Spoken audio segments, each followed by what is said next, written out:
我来看立法院初考时阵通过纪念日这日实施条例修正案，那也阁提案讲要来修劳基法，讲只要在期满3个月，就会当有3天的特休假。劳团是讲，这修法若是通过，对兼职要转做在业是有帮助。不过，上总认为讲，即马国内企业当咧面临美国关税问题，无确定性也真大，实在是无适合修法。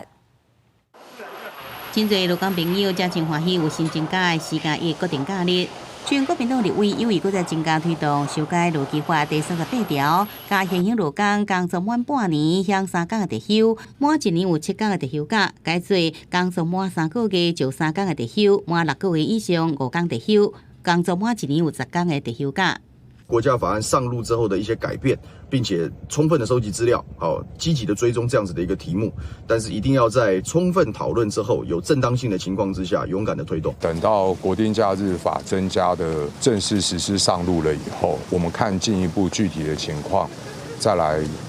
进行进一步的研商，这样子比较理性一些。民众党对劳基法修法态度保留，民进党是批评，国民党立委是提大放假救大罢免。用这个来诱导人家不罢免你，非常困难的，因为你是毁宪乱政啊！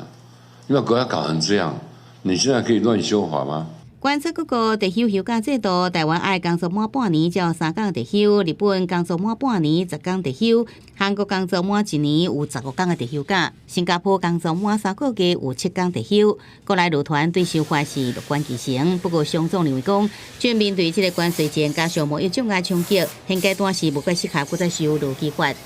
让年轻人可以慢慢的回归到从事正职的工作，他就可以做所谓的职场的生涯规划。假使这些贸易的关税还是非常严峻的话，很多人要失业了，硬去塞这个，物极必反啊，适可而止就好了。劳资双方看法无同，要安怎让劳工有合理的休假，又搁使兼顾资方营运的成本，恐惊拢要纳入修法的考虑。记者综合报道。